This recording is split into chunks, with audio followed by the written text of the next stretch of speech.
We're floating like butterflies and stinging like bees. Rumble, you badass jet pilots, rumble. Welcome to the Wingman Show. I'm Drew Brown. We're here to inspire, entertain, and learn so we can all grow.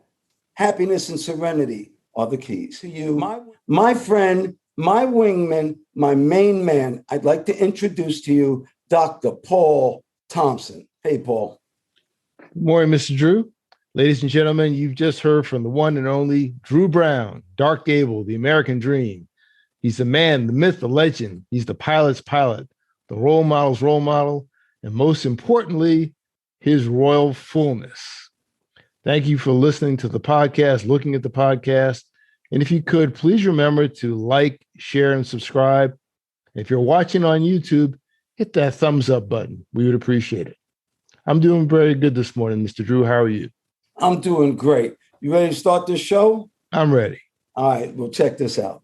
I was jamming on some really cool music, very multicultural. I have a playlist, and I was actually listening to Rick Ross. It changed to Cream, Eric Clapton and Cream. And they were playing this song called Politician. In Politician, it has this line, big black car. And it got me thinking that I actually had a big black car. I had a big black Cadillac, which I want to talk about in a second. But it brings me back to the story why I would have a big black Cadillac and always had Cadillacs with the kids and with my first wife, Lori. So I had a Cadillac because it was after the Ali Frazier fight. My father really got some money, Bundini. Most people know trained Ali. This is the first fight. First Ali Frazier.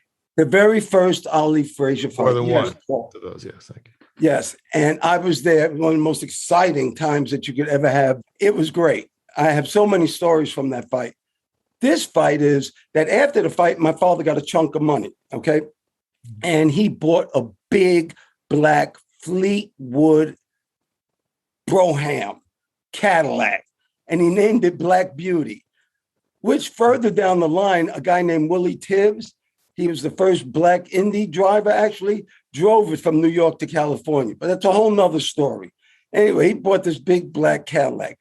And it was the first time in my life where I could think I could use this television line of 8 is enough, Leave It to Beaver, where I could say, hey, Dad, can I borrow the car? So I remember very distinctly, hey, Dad, can I borrow the car? He was like, hell no, you can't borrow this car. What did you do to deserve this car? I busted my ass getting this car. No, son, you have to earn this car. And I won't ever forget that. So later on in life, Laura and I moved to Richardson, Texas. We lived in Richardson, Texas, because my son Drew was born in Plano, Texas. Anyway, we lived in Richardson, Texas, and I was working and I was doing fights out in Vegas, and I had enough money, and I finally bought a red Brougham. It wasn't a Fleetwood Brougham yet, but it was, I forgot the name of it. Wow. Anyway, getting old is a trip. Anyway, so I bought a beautiful red Cadillac, used, of course. And I remember picking up my dad from the airport, and he was extremely impressed. Like, son, this is beautiful. He said, son, can I drive it? I said, hell no, you can't drive it. What'd you do to earn this car? And it was one of those things that made him smile, made me smile. And it was a lesson in life that, yes, I earned this car. I had no right. The story goes deeper, though. I remember right before Lori and I got married, I took her to New York. He put us up in this real swanky, fancy Central Park hotel right there with Mickey Mantle on 57th Street, I think it is. This is your father? Your father picture? My dad, yes. He put us up in this hotel. And do you know what this man did? He left the parking ticket to Black Beauty on the dresser. He let me steal that car. Anyway, Laura and I took that car out. We drove it around New York. I remember only one thing. It was the worst ride I ever had in my life. I was nervous from beginning. The best feeling I had is almost like catching a 3-wire or catching any wire at night when I turned off that key back in the parking spot. Yeah. What do you think about that story first? Okay, yeah, we said any wire that brought back something. As long as you don't hit the round down. Hell yeah. Late at night, real dark, you're really not caring which wire it was. Well, that's good. Well, you're always big time. My first car. Well, you saw my first car. I used to have it in Memphis. You made fun of it one time. I got that 2 weeks after I was commissioned. How long did you keep that car? Let's see. Got it in 76 and donated it to St. Jude's Children's Research Hospital in 2015. 39 years, I believe. Yeah. Wow, that's amazing. It worked. It was old Chevy, and I could work on it myself. You can disassemble it and fix it if you had a strong pair of hands, some WD-40, and set of wrenches. It was simple. When the cars, it was really, really simple. You could disassemble it. That was a big time for me. The reason I told you about this big black car was that it's a great memory. That story is a great memory. But the actual black Fleetwood Brougham that I had, there's only really a couple people that can ever tell that story to, and one of them is my first wife, Lori. And it fell upon me, you need to be careful who you stop talking to, because as you get older, I truly believe life's about stories. And Lori and I really have a good relationship now. You saw her at my house here. Mm-hmm. Matter of fact, there was a hurricane, and they're all here now. My wife Katrina, my first wife Lori, my son Drew. He's getting married to Heather here at the house. Taryn, Nick, and of course Angel, my granddaughter. So everybody's here, and I'm in heaven. Actually, I'm in heaven. So the show is being done from heaven. I should do that. I am making a PSA. Today the show is being joined from heaven. It's Drew's heaven, but it's still heaven. There's your PSA, Paul. Part of your heaven is because obviously everybody gets along. Yes. I made a decision. Look, it's a lot of hard work. Let's not get this crazy. I work very hard at it, very, very hard. And sometimes you got to get a couple punches in the face, and you got to do a lot of things. And one of the things you have to do is admit when you're wrong. You have to do something called self-evaluation. It's an excellent, what you're just saying. You have to do self-evaluation. And when you're wrong, you need to admit it and move on. But the only way you get better is self-evaluation. You can lie to everybody else. You look in that mirror, and I think some people just stop looking. Some people just stop looking, because I truly believe people know right from wrong. And this leads into this, Dr. Paul, because it's making me kind of cuckoo. I'm telling you. I'm really serious about this, because it just happened. A real emergency. A couple of weeks ago, I came back from New York from a hurricane. I got the last 2 tickets back to Atlanta. Katrina and I were very lucky to get out of there. Anyway, the reason I brought my first wife, Lori, into this at all was she's a very smart, intelligent woman. She's doing it, And my first roommate, college roommate, Cornell Charles, who lived in Houma, had to be convinced by me. I'm not saying I did it, but I was sent, I had to talk to him about leaving a situation that was a horrible and turned out to be a really bad hurricane. And that's why they're all here. My point being, these are intelligent, smart people. I actually had to wake up Charlie in Houma, Paul. Houma got hit the worst. He woke up that morning and he was like, "Hey, Drew, what's happening?" I said, "What's happening? You have a mandatory evacuation." "Oh, man, I think we'll wait this one out." "No, you're not. You're going to get your mama, you're going to get your brother, and you're going to leave if you want to live." I haven't heard from him yet. Point being, I don't work real well with this because I'm starting to get more logical. I'm starting to think more efficient as I get older. The time is the one thing that everybody doesn't get back. So I'm being more efficient, more logical with my time. Explain to me how smart intellectuals, smart people make bad decisions. Vaccine, sometimes who they vote for, make illogical to me decisions. I'm not even saying I'm right. I'm telling you, I really believe I'm right for me. That doesn't mean right in totality. Shorty's right. So how do I deal with that, Dr. Paul? I don't know. Sometimes smart people make this dumb decisions. We all do. We all make mistakes. And I think there's an attitude. Sometimes you see a challenge, you say, well, it can't happen to me. it won't happen to me. It's not that big a deal. And it may not be. If you got an X number of wins and you've done all right, hey, this is just one more time. I sat through a hurricane one time in Jacksonville, Florida, long time ago, and the weather patterns were different, and they weren't used to them. And in fact, they moved all the airplanes out, and it said, everybody else, fend for yourself. And I looked at the weather reports, and some folks said it was going to be a big deal, and I stayed. And as a result, what happened? A light drizzle. Could have been worse. I didn't know. But now with, you talk about hurricanes a little different now, I think, than 40, 50 years ago. They're slamming everything. Look at New York and New Jersey last night. It was like Hurricane Sandy. They shut everything down. Well, there's no climate change. Come on, Paul. Tornadoes in New Jersey, tornadoes in Brooklyn, tornadoes in the Bronx. I don't remember that. I remember big snowstorms in the 60s, but now anybody can get waylaid. So I can see you sitting up there. Nothing ever happens up here. It does now. What about those fires, Dr. Paul? The fires. Oh, yeah. The big one coming in Lake Tahoe, South Lake Tahoe. I've been up there. In fact, I was up there for a conference 3 years ago. 3 years and a month ago. It's very nice. I recognized some of it. And right then there was a fire going on the California side, and the smoke was drifting over. It was just smoke, and it was just beautiful up there. But now it's like it's threatening, and that's high dollar real estate. And there's a lot of homes around there, and everything is wooded. It's all wooded. So you got these extremes. You got too much water and not enough water.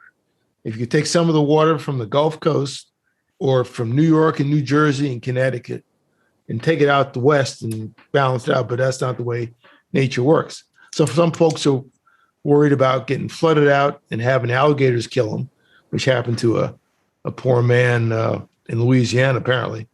Went outside for the floodwaters, and the alligator ripped off his arm, and his wife moved him somewhere to get the help. He came back, he wasn't there.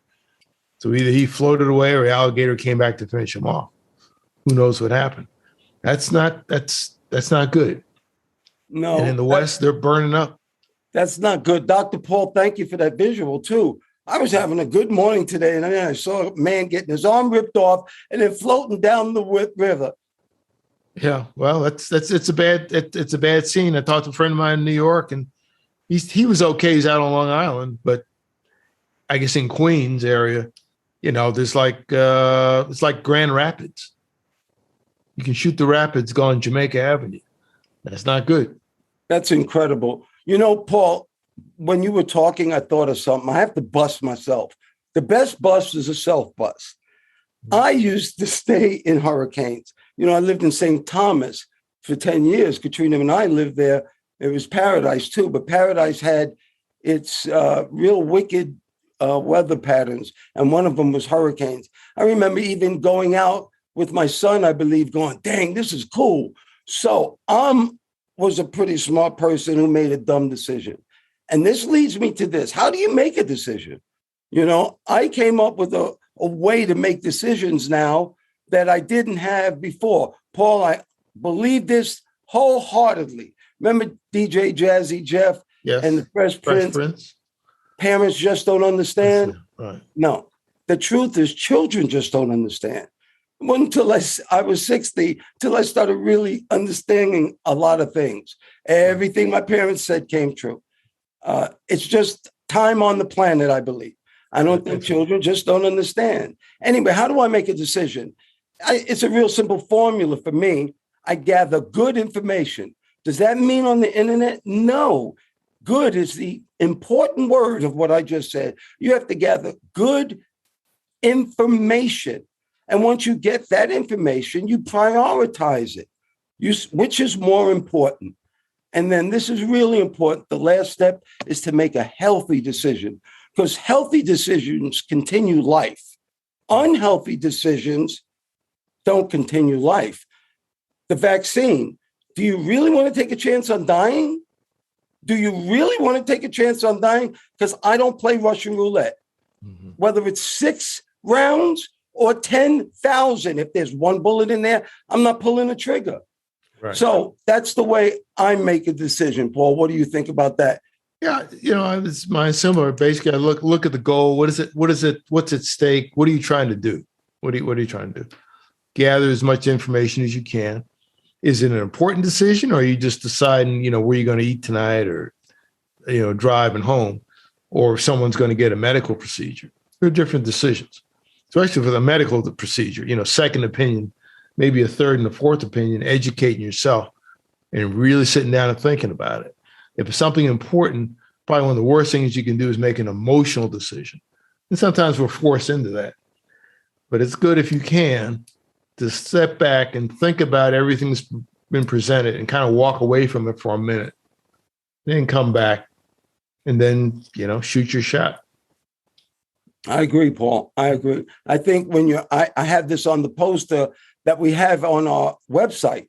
Our website is www.wingmenshow.com. You can get a poster. You can get a lot of things. What you really can get is information, and that's important. And you can get all our podcasts, and you can watch it on YouTube or wherever. But if we really appreciate all of your support. I do want to throw that in there. Yes. I want to tell you a little quick jet story, Paul, and you'll appreciate this. My skipper of VA 35, the Black Panthers, was Commander Steve Richmond, and he was the last war commander I had. In other words, he was a commander that was in the Vietnam War. Every commanding officer I had after that wasn't in any conflict, so they were called paper commanding officers, but it doesn't matter. Anyway, Steve Richmond had this story of when he was a JO, which is a junior officer. They do air shows by the carrier, which you've seen, I've seen, which are 30 million times better than the ones that they do over any airfield in the country when the Blues or the Thunderbirds, because they'll go supersonic and they'll do a boom by that carrier that'll blow your mind. So anyway, the air show happened and they had all these dignitaries from a foreign country on it. And my skipper, Steve Richmond, did an A6 flyby. And he came in so fast towards the carrier that he overshot his mark, and he pulled his throttles back so far, he shut down both engines. And by the time he could not get them reignited, he was right next to the ship.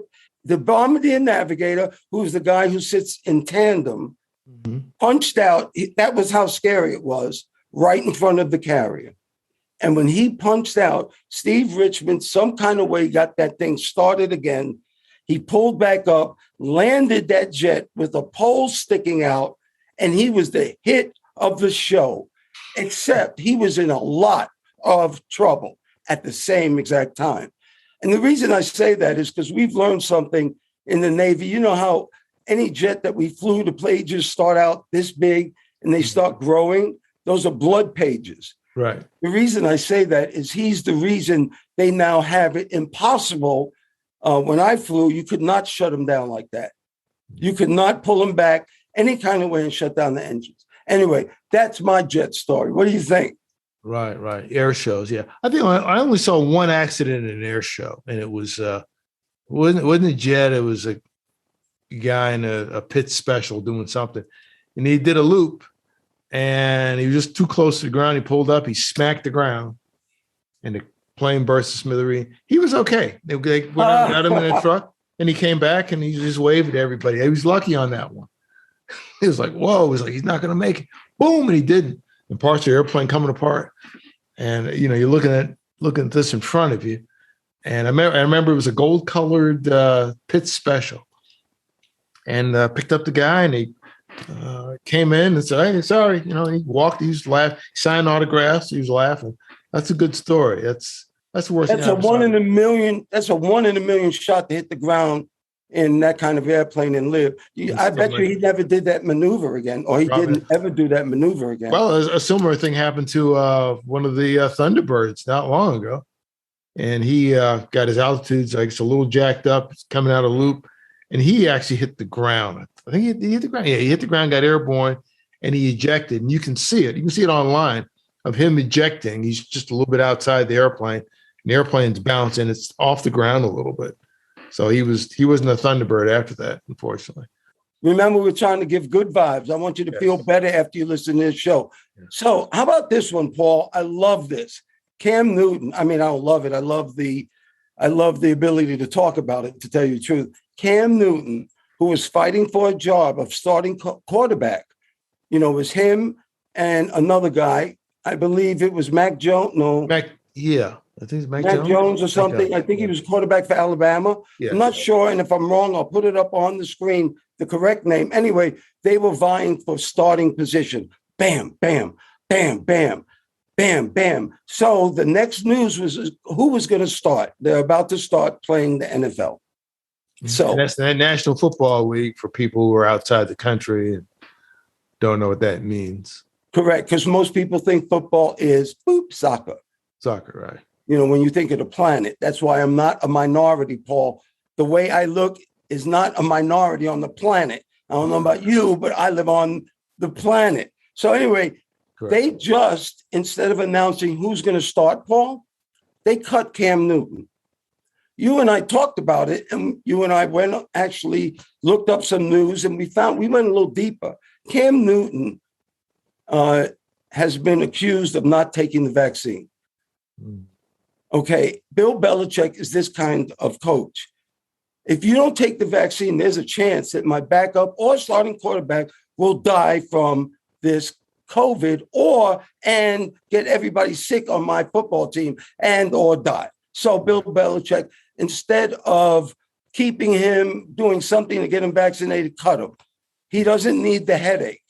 On the other hand, Lamar Jackson from the Baltimore Ravens has been said not to have had the vaccine.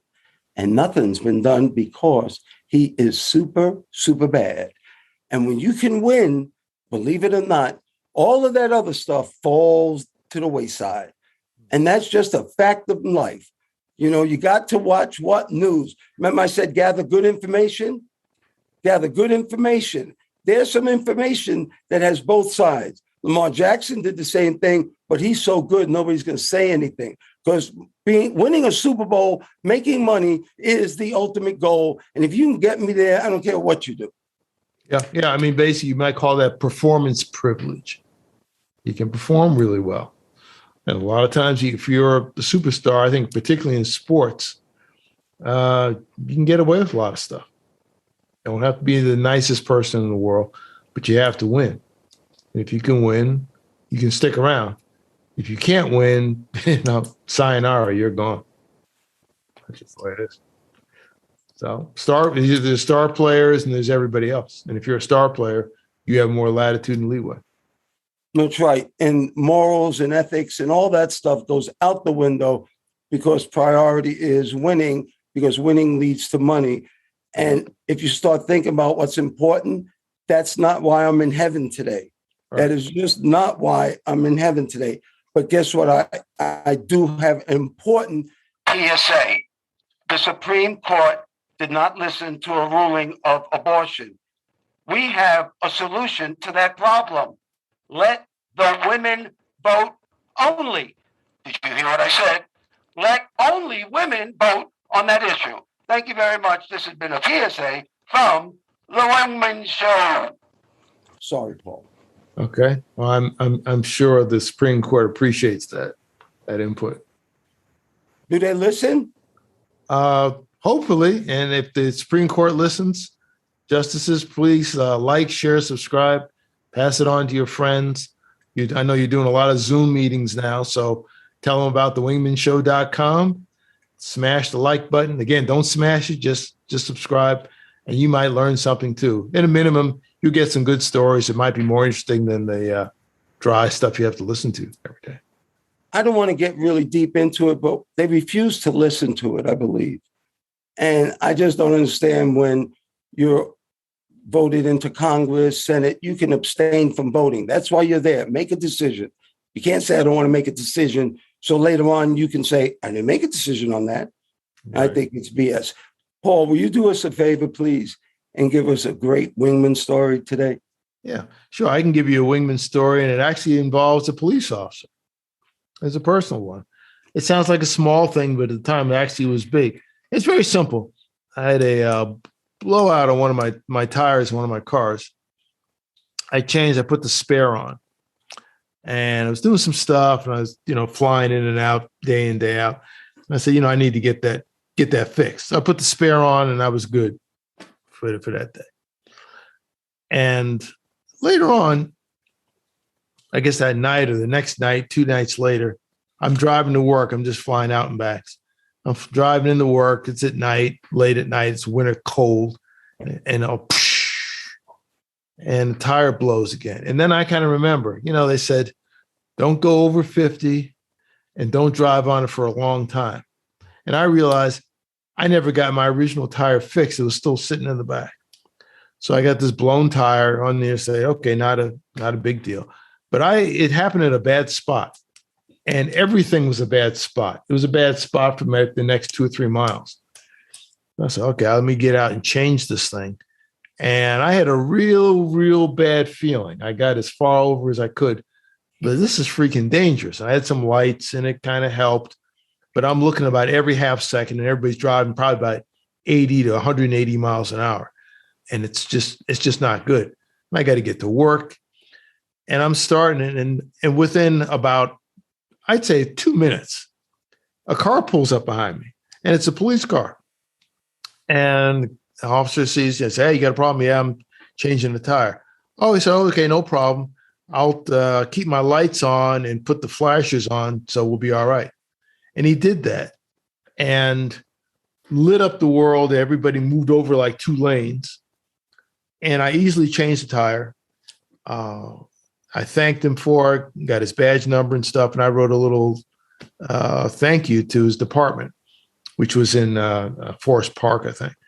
And it sounds like a little thing, but that was very dangerous. Something simple. I could change the tire in a minute, but I didn't want to get hit. And where I was, I didn't have any options. It was just bad, a bad space. So I really appreciate him coming to my aid. There's nothing bad, no guns drawn, nothing, He saw I was going to work, and I got there a little bit late, but I was still able to make it.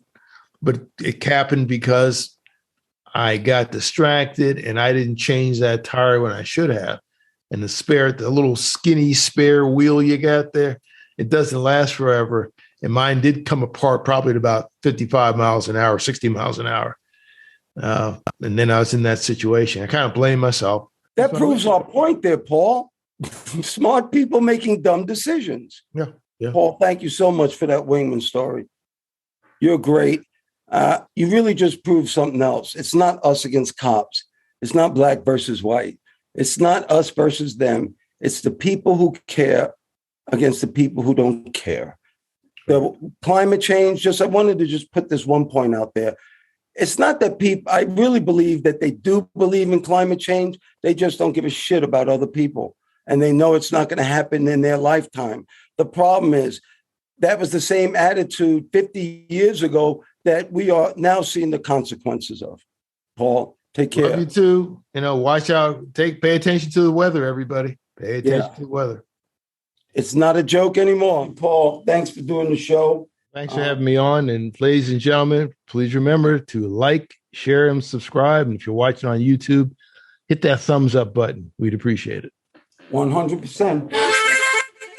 We hope you enjoyed our show. We truly thank you for your time. It's our most valuable commodity. So we're still floating like butterflies and stinging like bees. Rumble, you badass jet pilots, rumble. Dr. Paul Thompson, Drew Brown, we both say goodbye. See you guys later. All right. Goodbye. Bye-bye.